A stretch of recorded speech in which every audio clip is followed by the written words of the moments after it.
Je nádherné, trochu chladné ráno babieho leta.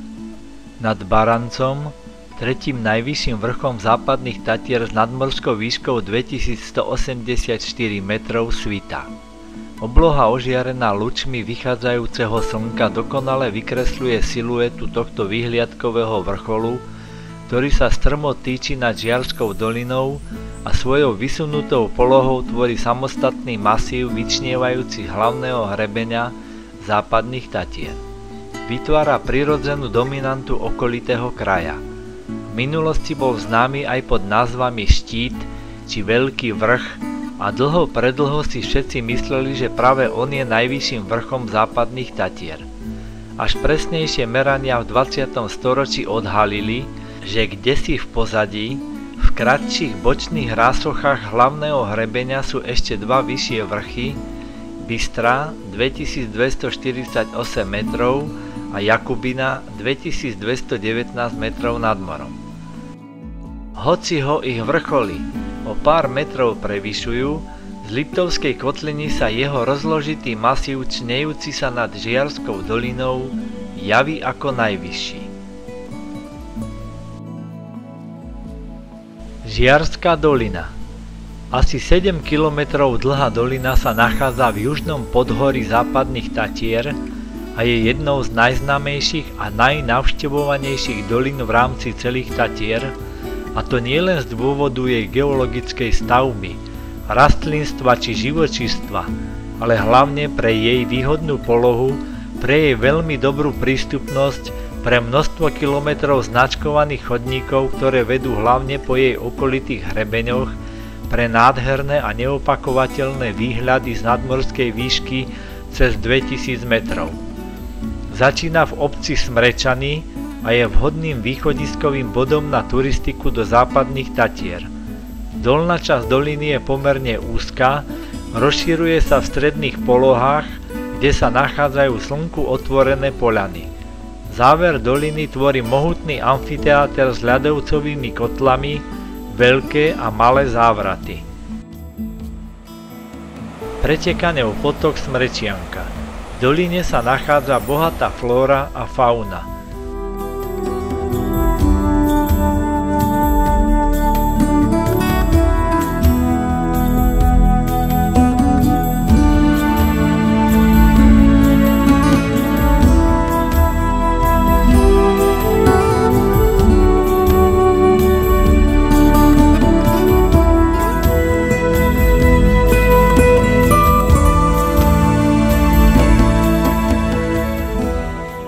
Na konci doliny je postavená Žiarska chata, ktorá je miestom oddychu a základňou pre nástup vysokohorských túr.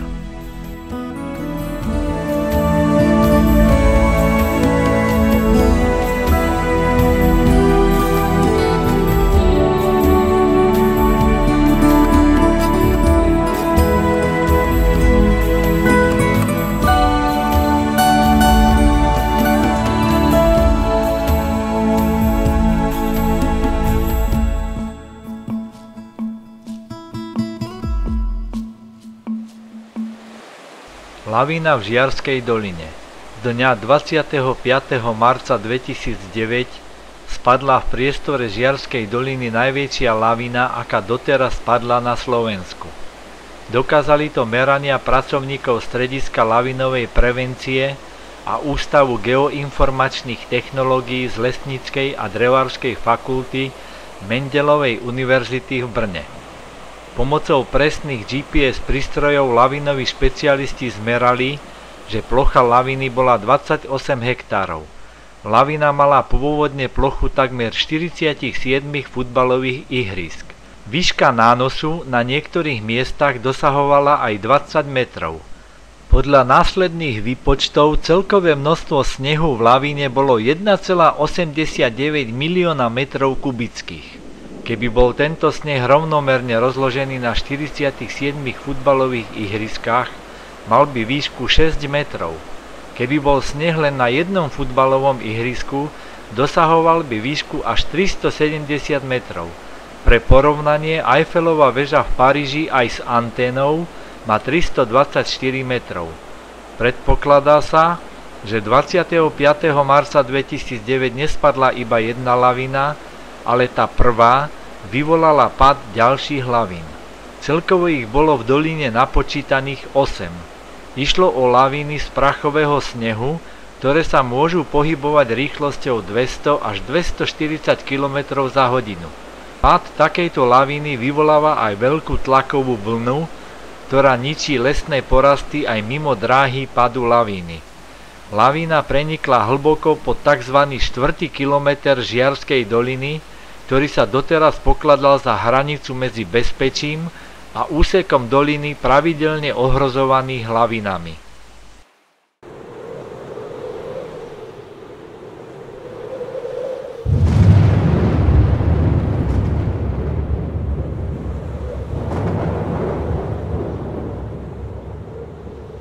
Pre lepšiu predstavivosť, ako lavína spadla a čo akoby zázrakom prežilo, prikladám ešte malý komentár a niekoľko fotografií. Žiarska dolina je vďaka Žiarskej chate jednou z najnavštevovanejších dolín západných Tatier. Bohužiaľ, patrí aj medzi najnebezpečnejšie, čo sa týka lavín. Ako náhle je vyhlásená štvorka, chatár to zabalí, zavrie chatu a horská záchranná služba uzavrie dolinu pre verejnosť. Na príčine je najmä centrálny žľab príslopu, ktorý pretína cestu zhruba 200 metrov poniže chaty a patrí medzi najväčšie a najnebezpečnejšie žľaby na Slovensku. Potom už ostáva len čakať, či sa príslop vysype alebo nie. Povestný 4. kilometr cesty na chatu dlhej 5,3 km teritoria lavín. Bola tu umiestnená aj výstražná tabuľa Horskej záchrannej služby, ale len málo ktorý sviatočný návštevník si uvedomil, že vstupuje na smrteľne nebezpečné územie. Doslova do lavínovej pasce, lebo z ktorejkoľvek strany vás tu môže za vhodných podmienok zasypať. Celkom najnebezpečnejší je posledný úsek pred chatou, žľab z Jaloveckého sedla a hlavne centrálny žľab príslopu.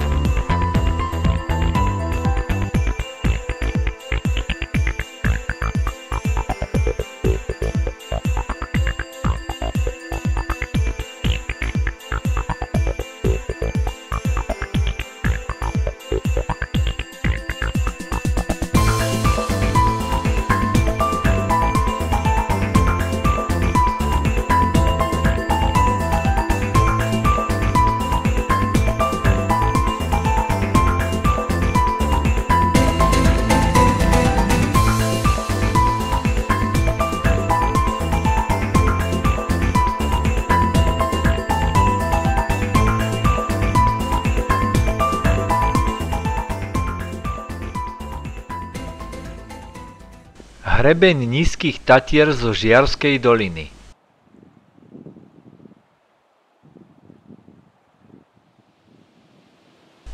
Žiarská chata. Jediná vysokohorská chata v západných Tatrách. Nachádza sa v nadmorskej výške 1283 metrov v Žiarskej doline pod masívom Baranca. Je vstupnou bránou do turisticky veľmi navštevovanej oblasti Roháčov, prístupnej z Liptovskej strany. Pôvodnú chatu postavili v roku 1939, avšak počas druhej svetovej vojny ju vypálili. V rokoch 1947 až 1950 na základoch pôvodnej chaty vyrastla nová chata. Renováciou, modernizovaním a rozšírením prešla v rokoch 2005 a 2006 a dnes opäť slúži verejnosti. Žiarska chata je nielen miestom oddychu a základňou pre nástup vysokohorských túr, ale aj miestom, ktoré prispelo k záchrane nemala ľudských životov. V súčasnom období je už chata v plnej prevádzke a poskytuje svojim návštevníkom kompletné ubytovacie a stravovacie služby.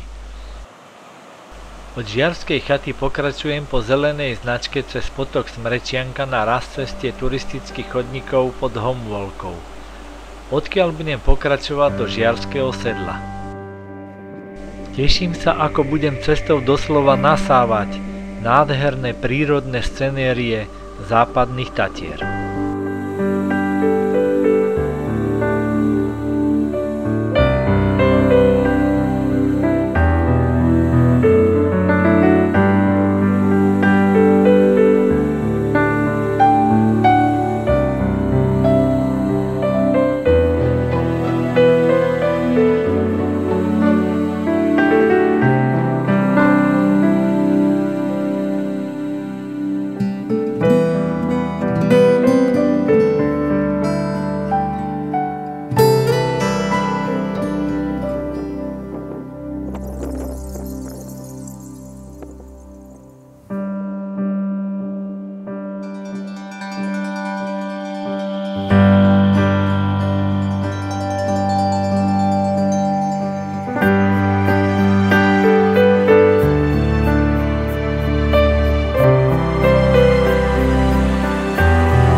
Je začiatok októbra a turistický chodník pod Plačlivým je už zamrznutý.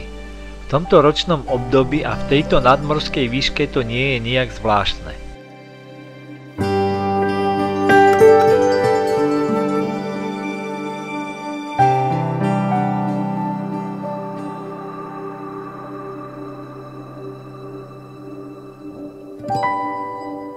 Som pod Žiarským sedlom pri Žiarskom plese v nadmorskej výške 1860 metrov s nádherným výhľadom na Baranec a Smrek. Žiarske pleso má rozlohu 0,11 hektára a hĺbku 0,8 metra.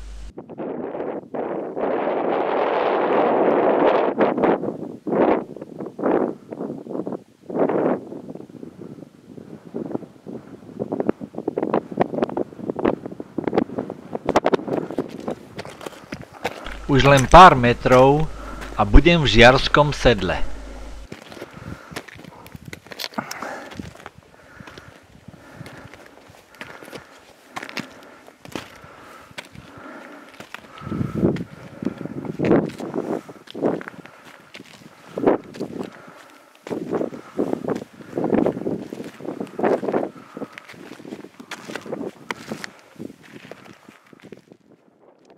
Žiarske sedlo. Zo Žiarskeho sedla pôjdem na Baranec po žltej značke cez Smrek s nadmorskou výškou 2089 metrov, z ktorého som chcel pôvodne urobiť prvé zábery západných Tatier, ale najmä Roháčov, Jamnickej a Žiarskej doliny aj s ich plesami. Krása Roháčov spod Smreku a zo Smreku.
Už som na Baranci, na nádhernom vyhliadkovom vrchole západných Tatier.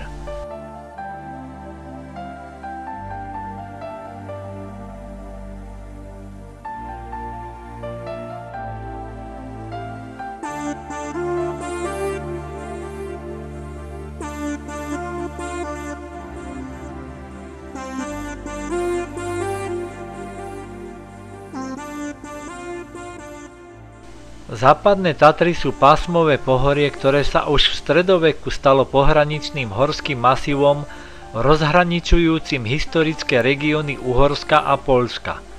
Postavenie výraznej prírodnej hranice si zachovali dodnes. Po hlavnom hrebení vedie štátna hranica. Približne tretina ich územia patrí Poľsku, zvyšok je slovenský. Hlavný hrebeň západných Tatier vedie približne rovnobežkovým smerom. Meria 37 km.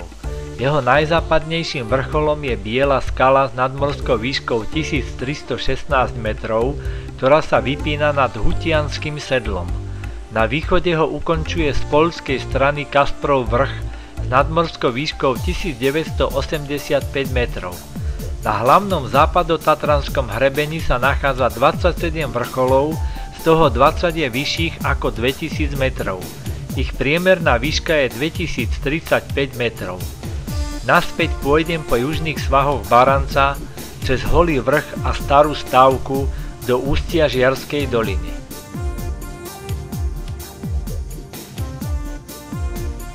Takže západné Tatry Roháče a vysoké Tatry s Liptovskou kotlinou z Baranca.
Ďakujem Bohu za všetku tú nádheru, za príjemné chvíle prežité v jednom z najkrajších kútov Slovenska v západných Tatrách Roháčoch. Dovidenia na budúce.